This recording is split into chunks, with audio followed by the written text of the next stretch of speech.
Hola chicos, ¿cómo están? Iniciemos en esta oportunidad poniendo todo en manos de Dios. Acordémonos que nos encontramos en manos de Él. Acordémonos que nos encontramos ante la santa presencia de Dios y adoremos su santo nombre. En su santa presencia disponemos este inicio de periodo, esta primera clase, y empecemos entonces. Nuestra primera clase está dirigida hacia la electrostática. Yo soy su profesora Orquídea de la Barrera Paternina. Y vamos a trabajar porque nacimos bellas pero no millonarias. Entonces, ¿qué tenemos para esta oportunidad? Lo que veremos en esta clase. Vamos a ver la naturaleza eléctrica de la materia, los conceptos básicos de la electrostática. Pero electricidad estática, que es lo mismo que electrostática, es lo único que atrae. Triste. Interesante que siempre estemos preguntándonos qué sucede. ¿Por qué la electrostática se da? Y vaya sorpresa, aquí lo vamos a trabajar. Entonces vamos a ver un poco de historia. ¿Qué nos dice la historia? La capacidad que poseen algunos objetos de ser rosados ya era conocido por los antiguos griegos.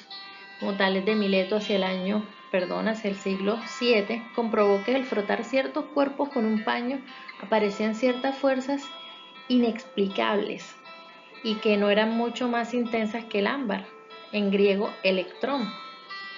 Entonces, sin embargo, no se comienza a comprender este fenómeno hasta la llegada del Renacimiento. A principios del siglo XVII, William Gilbert descubrió numerosos materiales que poseían un comportamiento similar al ámbar, a los que llamó eléctricos. Basándose en este hecho, estableció una clasificación que diferenciaba entre las sustancias eléctricas y no eléctricas. Años más tarde, dicha clasificación fue rechazada por Charles Francois, quien descubrió que existen dos tipos de electricidad, estableciendo la teoría del doble fluido eléctrico: vítreo, opuesto al ámbar, o resinoso, como el ámbar. Hay que tener en cuenta siempre un poquito de historia. Bien, entonces continuamos.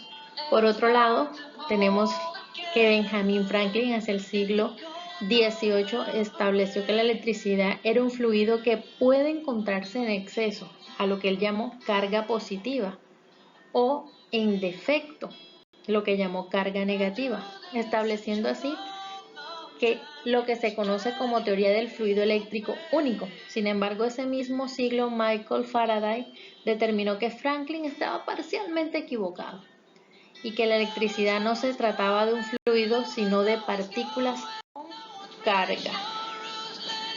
Fue entonces esa carga la quien bautizó George Johnston Stone como electrón, en honor al ámbar. El ámbar en griego se le llama electrón. Ya se lo puse en una diapositiva anterior, aunque no sería sino hasta 1897 cuando Thomson descubre por medio de una serie de experimentos los rayos catódicos. Ahí vamos conociendo que la electricidad también depende muchísimo de lo que es la materia. Entonces, si se dan cuenta, muchos fenómenos muestran la relación entre lo que constituye la materia y la electricidad.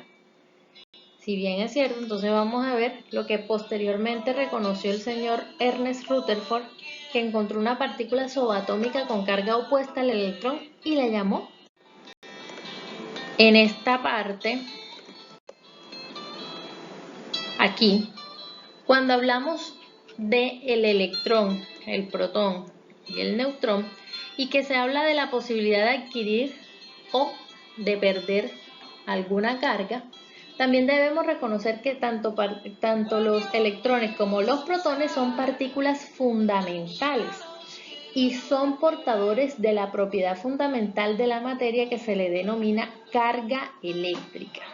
Bien, es muy importante que esa parte la tengamos muy concentrada. Esa carga eléctrica también la conocemos como fuerza eléctrica. Esa fuerza eléctrica es aquella que atrae al electrón que está girando, ¿verdad? El electrón que está girando alrededor del núcleo, y el núcleo está constituido por protones y neutrones, y hace que al girar estos alrededor del núcleo sientan una atracción hacia el núcleo. Entonces, ¿qué pasa? Como él va girando en los niveles de energía, los distintos niveles de energía, entonces si le aplicamos las leyes de Newton, en este caso la dinámica, debe existir una fuerza que actúe sobre los electrones y los obliga a describir una trayectoria hacia el centro. Si vemos, las trayectorias siempre van a tratar, el átomo siempre va a tratar de llevar hacia el centro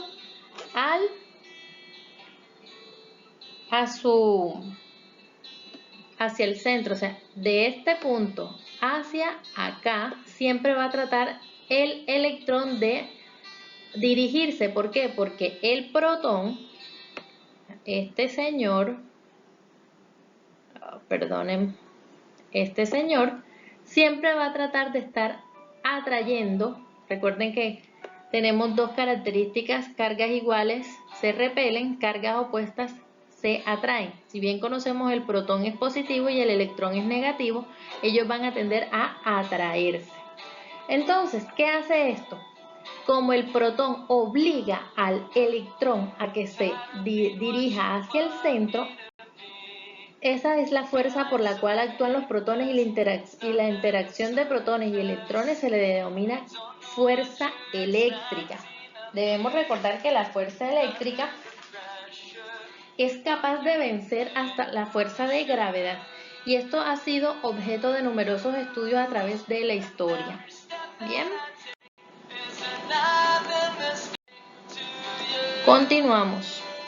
Cuando aplicamos este tipo de jueguitos, no sé si de pronto en algún momento ustedes lo habrán hecho en casa, o cuando pasamos por el televisor, esos televisores de antes que pasábamos cerca, resultaba que nos acercábamos a él y todos los vellitos de los brazos se nos levantaban. Bueno, algo parecido pasa con un globo cuando es frotado. ¿A qué se debe esto? Pues se debe que los trocitos de papel se ven adheridos. Si ven, estamos rompiendo por completo la ley de la gravedad y se sienten atraídos automáticamente gracias a la carga que posee el globo en el momento. Bien. Miren, si quieren, aquí les traigo la muestra de cómo se debe hacer. Pasamos el globo por la cabeza con muchas veces, y luego nos podemos dar cuenta que si lo colocamos en nuestros cabellos, ellos se van a sentir atraídos hacia la carga que hemos proporcionado a el globo. Entonces seguimos con los conceptos básicos de la electrostática. Entonces ahí nos vamos a encontrar con lo que es la electricidad, y es el conjunto de fenómenos físicos relacionados con la presencia y flujo de cargas eléctricas. A su vez, se manifiesta en una gran variedad de fenómenos como los rayos, la electricidad estática, la inducción electromagnética o el flujo de la corriente eléctrica. Es decir, sin la electricidad no podemos decir que tenemos ningún medio electrónico. Puede parecer redundante, pero en realidad la electricidad en estos momentos ha creado en el ser humano una dependencia absoluta, debido a que nosotros nos tenemos que ver en todo momento comunicados, y a su vez necesitamos la electricidad para este tipo de eventos, como es el caso de nosotros hoy. Nos encontramos ahora explicando una clase gracias a la electricidad y al estudio de esta. Pues bien, es una forma de energía tan versátil que tiene un sinnúmero de aplicaciones, como por ejemplo el transporte, la climatización, la iluminación y la computación. Creo que ya se las había explicado. Aquí tenemos un ejemplo de lo que es energía estática. Recuerden que energía estática es energía detenida, no es energía en movimiento. ¿Esto qué nos está diciendo? Que la corriente que está constantemente sucediendo, aunque su nombre diga que corre, esta no corre, esta se mantiene estática. ¿Por qué? Porque ella no se ve afectada por ningún medio que la haga fluir, sino que la mantiene en un punto. Sin embargo, recuerden que la electricidad hace referencia a todo aquel energía que se pueda dar en un flujo constante. ¿Y qué es la electrización entonces? Pues el efecto de ganar o perder cargas eléctricas. Normalmente los electrones y producidos por un cuerpo eléctricamente neutro, lo que les estaba mencionando inicialmente. Cuando nosotros tenemos un cuerpo que no tiene carga ni positiva ni negativa y es excitada la capa externa de los electrones, obviamente ya va a quedar cargada, ya sea positiva o negativamente. Benjamin Franklin hizo un experimento con un rayo, y no es otra cosa que un fenómeno electrostático macroscópico. Recuerden que la electricidad no solamente es producida por el hombre, sino que muchos objetos la trabajan de forma natural. ¿Cuáles son las formas de electrización entonces que tenemos? Tenemos el frotamiento, por contacto y por inducción. Entonces es muy importante, ¿sabías que si frotas el poliéster de la alfombra en completa oscuridad puedes ver las chispas de electricidad estática que salen de este? Hagan el ejercicio en casa y se darán cuenta que lo que les estoy mostrando aquí es cierto. Bueno, entonces si tienen preguntas, inquietudes, y espero que las manifiesten. Si no, si todo quedó súper claro, muy bien. Entonces los invito a que participen en el foro de Classroom o enviar sus preguntas a través de Genosoft. Les deseo muchas bendiciones. Viva Jesús en nuestros corazones por siempre.